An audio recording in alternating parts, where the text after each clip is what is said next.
Яг Норгийнхны дансуу, холбоо хамааралтай хүнийх нь дансуу гэдэг нь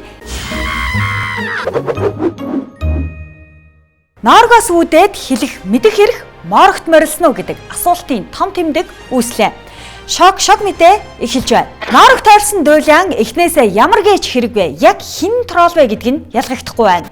Норог тойрсон, норголсон хэдэн асуулт байна. Аль нь засаг төрвэ? Аль нь залуу зандан бэ гэж алагчилж ялгахгүй талуудын байр суурийг хүргэе. Нэгдүгээрт хэн трол юм бэ? Ер нь трол байх эрхтэй юу? Тогс TJ гэдэг трол цагдаад чат гомдол гаргасан. Тролч гэсэн хүн муучир гомдох хэрэгтэй. Трол гомдох хэрэгтэй бол Норгийн баг тролч вэ, биш ч вэ? Трол байх эрхтэй юу гэх мэт трол судлалын онл практикийн асуудал босож байна. Энэ хамгийн инээдтэй гэмээр бас бидний амьдарч байгаа нийгэмдээ бүр иймэрхүү зүйл заяа. Кибер гэмтэрхтэй тэнцэх хилцс рүү чатаар гомдол гаргагч нь одоо манай хийдэг бичлэгээс л хүн амиа оруулах гэдэг нэг гомдол гаргасан. А үүнийг ахлах мөрдөн байцаагч нь өөрөө танилцуулсан. Тэгээд нэг манайх шиг нэг хэдэн 20-д залуу нийлээд трол баг ажиллуулад одоо тэр том бүтцтэй юмны эсрэг систем ажиллуулад идэх тийм үлгэрч байдаг баха. Хоёрдугаарт яг ямар хэрэгт шалгагдаж байгаа вэ? Зүйл ангийн зүйлээрээ солигдоод яг ямар хэрэгээр шалгаж байгаа вэ гэдг нь холион бантантай юм боллоо.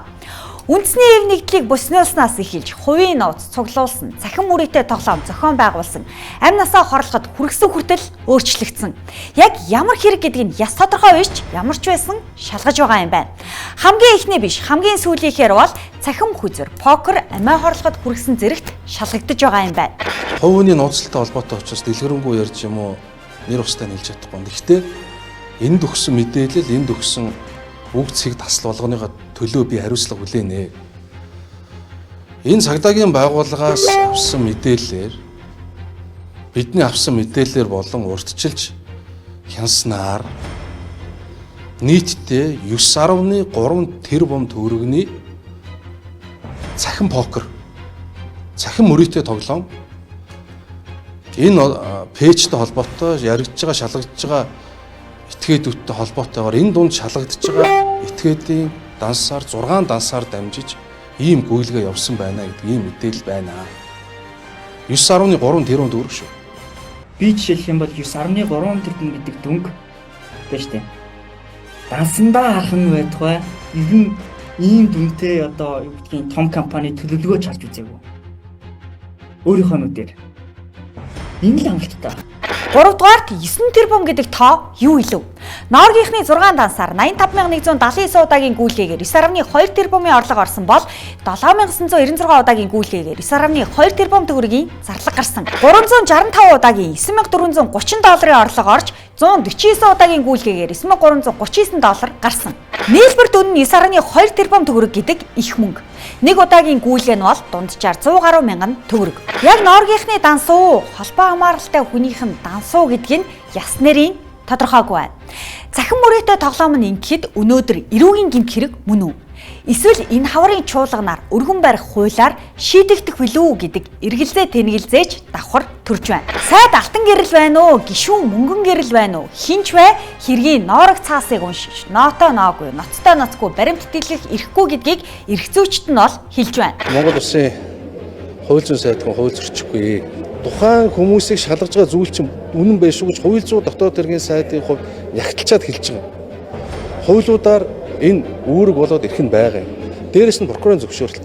Анхнаасаа олон нийтэд мэдээлэлтэй хэвлэлийн хвчлөөтэй хэвлэлийн нийтлэг агуулгатай ямар ч холбоогүй асуудлаар одоо биднээс мэдүүлэг авч байгаа биднийг одоо барьсан гэж хэлж байгаа боловч яг үнэндээ бол бидний хэвлэлийн нийтлэг бүх боломжийг одоо хаацсан тийм бид нар юу гэдгийг бүтээлээ хийх, бичлэгүүдээ хийх хэрэгслүүд бүгд хураагаастай тэнд байна. Тэгэхээр юу гэх гээд байгаа вэ гэхээр биднэрт нөгөө яриад байгаа тэр 9.3 тэрбум гэдэг юм уу тэр их хэмжээнийхэн мөнгө нь угаасаа амьдралтаа харж үзээгүй учраас нэг өдрийн дотор компьютерууд аваад шууд маргаашнаас нь ажиллаад эхлэх боломж нь алга. Дөрөвдүгээрт хүн амиа хорлоход хүргэсэн үү? Хамгийн ноцтой асуултын хариулт энд байна. Аль аль тал нь энэ талаар олон зүйл хэлээгүй. Гин бурууг зөвхөн шүүх эзлэн тогтоох учраа цахим сүлжээнд тарж байгаа хувь хүний пост зургийг энд их сурвалж болгон үзүүлэх нь илүү цэвэр. 2024 оны 9-р сараас эхлэн одоо хүртэл эрүүгийн холбогдох зүйл ангаар тухайлбал бусдыг амиа хорлоход хүрэх зүйл ангаар Энэ зүйл ангиар шалгаж байгаа нэг чинь цаана хохирогч байна гэсэн үг шүү дээ. Амиа оролцсон хохирогч байна гэсэн үг. Энэ зүйл ангиар шалгагдж байгаа хүн бас байна. Энэ хүмүүс донд. Гэхдээ энэ нь бол 2024 оны 9-р сараас. Тэгэхээр энэ нэг зүгээр худлаа мэдээ юм уу? Нэг тийм хуураад байгаа юм асуудлын асуурс байхгүй мөлий. Эцсийн дүнд ноорог тойрсон хэрэг явдал Монголын ардчлал сорилтод бүдэрсэн ноорог болох уу гэдэг байна. Улс орны хэвлэлийн эрх чөлөө, ардчлалын индекс ухарч аажмаар дарангуйл руу гулсаж байгаа дөнгүүд дайран дээр нь давс нэмлээ. Ноорог тойрсон асуудал хэвлэх бодох эрхийг хянаж сагдсан асуудал уу? Хин нэгнийг амиа хорлоход хүргэсэн гих мэд хэрэг явдлаа гэдгийг зөвхөн баримт хэлж шүүх тогтооно.